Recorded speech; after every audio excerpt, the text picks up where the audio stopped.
Hi friends, welcome to Samayal. இன்னைக்கு நம்ம சேனல்ல பார்க்க போறது potato chips.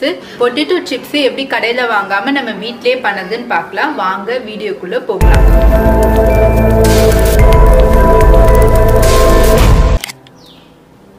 Friends, நான் ஒரு 1/2 kg உருளைக்கிழங்கு எடுத்துர்க்கேன். இன்னைக்கு வந்து நம்ம உருளைக்கிழங்கு chips பண்ணதால உருளைக்கிழங்கு வந்து நல்லா தோல் சீவி வெச்சிருக்கேன். அடுத்து இந்த மாதிரி காய்கறி திருவுறது வந்து எல்லா வீட்லயுமே இருக்கும். இப்போ இந்த ஸ்லைசர்ல தான் நம்ம உருளைக்கிழங்கு ஸ்லைஸ் பண்ண போறோம். நீங்க கையில கட்டியால பண்ணீங்கன்னா உங்களுக்கு ரொம்ப திக்கா ஆயிடும். உங்களுக்கு பொரிச்சீங்கன்னா சாஃப்ட்டா தான் இருக்கும். உங்களுக்கு சிப்ஸ் மாதிரி இருக்காது. அதுக்காக இந்த மாதிரி ஸ்லைசர்ல எடுத்து நம்ம ஸ்லைஸ் பண்ணிக்கலாம். ஃப்ரெண்ட்ஸ், இப்போ நம்ம ஸ்லைஸ் பண்ணிக்கலாம். இந்த மாதிரி உருளைக்கிழங்கு எடுத்து இப்படி நல்லா கொஞ்சம் அழுத்தி பண்ணா உங்களுக்கு அழகா வந்து விழும்.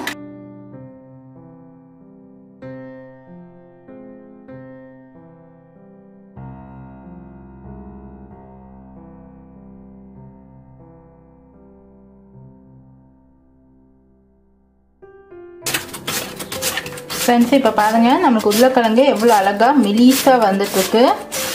இப்போ ஃபர்ஸ்ட் டைம் பண்ணும்போது கொஞ்சம் கஷ்டமா இருக்கும். ஆனால் நீங்கள் கை வந்து பார்த்து நீங்கள் பண்ணுங்க. ஃப்ரெண்ட்ஸ், இப்போ எல்லாமே நம்ம நல்லா சிப்ஸுக்கு ரெடி பண்ணியாச்சு. நல்லா மெலிசா வந்துருக்கு பாருங்க. அடுத்தது இந்த சீவரில் தான் நம்ம பண்ணோம். இதை வந்து உடனே நீங்கள் வாஷ் பண்ணி வச்சுருங்க. ஏன்னா இதை காய விட்டுட்டிங்கன்னா உங்களால் வாஷ் பண்ண முடியாது. இந்த உருளைக்கிழங்குல இருக்க அந்த பால் வந்து ஒட்டிக்கிச்சுன்னா உங்களுக்கு சீக்கிரமாக இந்த ஷார்ப்னஸ் வந்து போயிடும்.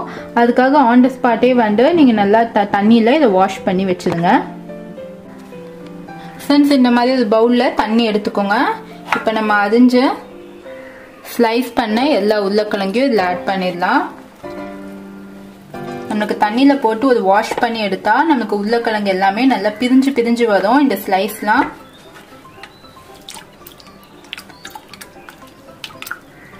ஜஸ்ட் லைட்டா ஒரே ஒரு வாஷ் தான். இப்போ பார்த்தீங்கன்னா தண்ணி கலர் வந்து நம்மளுக்கு நல்லா மாறி இருக்கு பாருங்க. இப்போ நம்மளுக்கு ஒவ்வொரு பீசஸும் நல்லா செப்பரேட் ஆகி வருது. இப்போ இதை எடுத்து ஒரு கிச்சன் டவல்ல போட்டு இந்த ஈரத்தை நல்லா எடுத்துடலாம். இந்த ஈரமா இருந்துச்சுன்னா நம்மளுக்கு எண்ணெயில சீக்கிரமா பொரியாது. அதே விதத்துல எண்ணெயும் ஜாஸ்தியா இழுக்கும். நான் இங்க கிச்சன் டவல் போட்டு வச்சிருக்கேன். இப்போ இதுல போட்டு நம்ம எல்லாமே ட்ரை பண்ணிக்கலாம். பேக்கரியில போய் சிப்ஸ் வாங்குறதோட நம்ம வீட்ல வந்து இது ரொம்ப ஈஸியா பண்ணிடலாம்.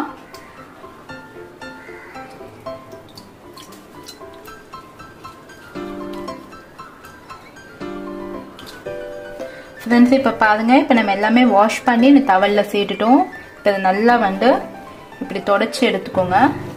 ரொம்ப தனித்தனியாக பிரித்து பண்ணணும்னு அவசியம் கிடையாது. நம்மளுக்கு தண்ணியில் போட்டதால அதுவே நம்மளுக்கு பிரிஞ்சுதான் வரும். ஓரளவுக்கு வந்து ஈரத்தை எடுக்கணும். நம்மளுக்கு உருளைக்கிழங்குல அந்த வாட்டர் வந்துக்கிட்டே தான் இருக்கும். ஓரளவுக்கு ஈரத்தை எடுத்தீங்கன்னா உங்களுக்கு வந்து ஃப்ரை பண்ணதுக்கு ஈஸியாக இருக்கும்.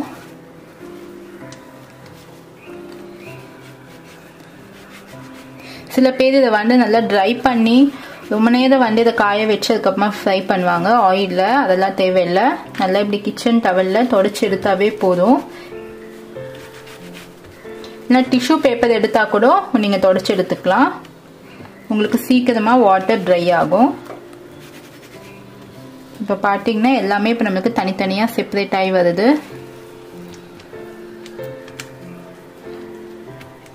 இப்போ ஆல்மோஸ்ட் நம்மளுக்கு எல்லா தண்ணியுமே போயிடுச்சு.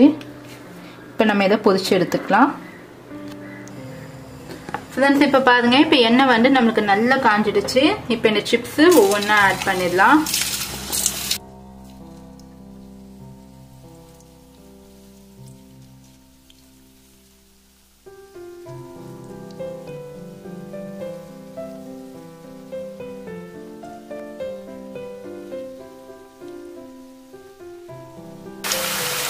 ஃப்ரெண்ட்ஸ், இப்போ நல்லா இந்த மாதிரி கதண்டி வச்சு நல்லா அமுக்கி விடுங்க. எல்லாமே எண்ணெயில் நல்லா ஃப்ரை ஆகட்டும்.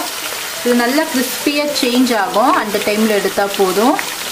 கொஞ்சம் ஃப்ளேம் வந்து கொஞ்சம் ஜாஸ்தியாகவே வச்சுக்கோங்க. கொஞ்சம் மீடியமுக்கு மேலே ஹை ஃப்ளேம்லேயே வச்சுக்கோங்க. ஏன்னா ரொம்ப லோ ஃப்ளேமில் வச்சிங்கன்னா உங்களுக்கு அது சாஃப்டாக ஆகிடும், கிறிஸ்பியாக வராது. அதுக்காக நல்ல சூட்டில் வந்து நீங்கள் ஃப்ரை பண்ணாதான் நல்லா சிப்ஸ் மாதிரி மாறும். அதுக்காக ஃப்ளேம் வந்து ஹை ஃப்ளேம்லேயே வச்சுக்கோங்க. ஃப்ரெண்ட்ஸ் இப்போ பாருங்க, இப்போ நம்மளுக்கு போட்டதெல்லாம் நல்லா கிறிஸ்பியாக ஆயிடுச்சு. இப்போ உங்களுக்கு சவுண்டும் நல்லா வரும், நல்லா மொதுன்னு ஆயிடுச்சு. இப்போ இதை நம்ம சர்விங் பிளேட்டுக்கு எடுத்துடுங்க.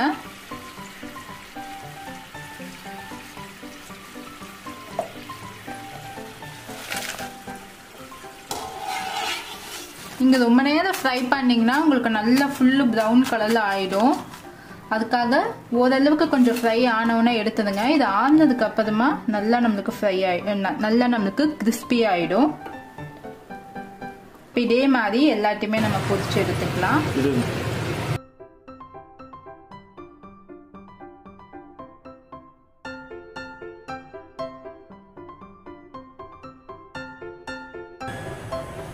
ஃப்ரெண்ட்ஸ் இப்போ நம்ம எல்லாத்தையுமே நல்லா பொரிச்சு எடுத்தாச்சு. நல்லா கிறிஸ்பியாக வந்திருக்கு. இங்கே பாருங்கள், இந்த சவுண்ட்லேயே உங்களுக்கு நல்லா தெரியும், நல்லா மொதுன்னு சிப்ஸ் வந்திருக்கு. ஃப்ரெண்ட்ஸ் இப்போ நான் ஒரு சின்ன பவுல் எடுத்துக்கேன். இதில் ஒரு 1/2 டீஸ்பூன் மிளகாய் தூள் ஆட் பண்ணுறேன். சால்ட் ஒரு 1/4 டீஸ்பூன் போட்டிருக்கேன். இப்போ ரெண்டுட்டுமே நல்லா மிக்ஸ் பண்ணிக்கோங்க. நம்ம டைரெக்டாக மிளகாய் தூளும் உப்பும் நம்ம சேர்த்தோம்னா ரெண்டுமே காரம் ஒரு சைடு உப்பு ஒரு சைடுமே நம்மளுக்கு இருக்கும். இந்த மாதிரி மிக்ஸ் பண்ணி நீங்கள் சேர்த்திங்கன்னா உங்களுக்கு ரெண்டுமே கரெக்டாக இருக்கும். இப்போ இந்த சிப்ஸில் நம்ம எல்லாத்தையும் ஆட் பண்ணிடலாம்.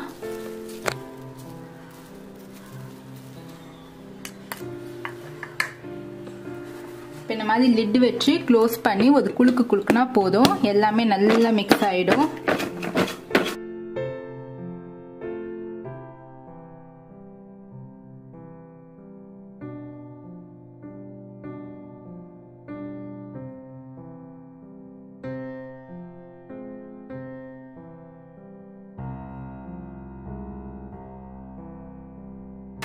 ஃப்ரெண்ட்ஸ் இப்போ பாருங்கள், நம்மளுக்கு எல்லா மிளகாய் தூளும் உப்பும் நல்லா மிக்ஸ் ஆகிடுச்சு. இப்போ நல்லா கிறிஸ்பியாக இருக்குது. நான் ஒன்று எடுத்து உங்களுக்கு நான் உடச்சி காட்டுறேன் பாருங்கள், எந்த அளவுக்கு கிறிஸ்பியாக இருக்குது பாருங்கள் சிப்ஸு.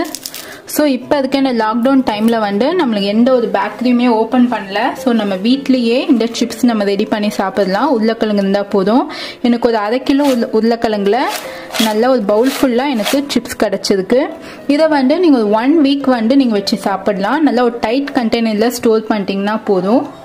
அதே விதத்தில் சூடாக இருக்கும் போதும் நீங்கள் க்ளோஸ் பண்ணி வைக்காதீங்க. நல்லா இதை ஆற விட்டுட்டு அதுக்கப்புறமா நீங்கள் க்ளோஸ் பண்ணி வச்சுக்கோங்க. ஃப்ரெண்ட்ஸ், இந்த ரெசிபி உங்களுக்கு பிடிச்சிருந்தா கண்டிப்பாக என்னோட சேனலில் நீங்கள் லைக் பண்ணுங்கள், ஷேர் பண்ணுங்கள். இதில் ஏதாவது ஒரு டவுட்ஸ் இருந்தால் கமெண்ட் செக்ஷனில் என்னோட நீங்கள் ஷேர் பண்ணிக்கோங்க. இதை என்னோட சேனலை ஃபர்ஸ்ட் டைம் பார்க்குறீங்கன்னா என் சேனலை சப்ஸ்கிரைப் பண்ணிக்கோங்க. பக்கத்தில் இருக்க பெல் பட்டன் கிளிக் பண்ணிக்கோங்க. இந்த மாதிரி நிறைய நான் ஸ்நாக்ஸ் ரெசிபி போட்டிருக்கேன். நான் உங்களுக்கு டிஸ்கிரிப்ஷனில் லிங்க் தரேன். சுவையான உணவுடன் ஆரோக்கியமான வாழ்வு. தேங்க்யூ.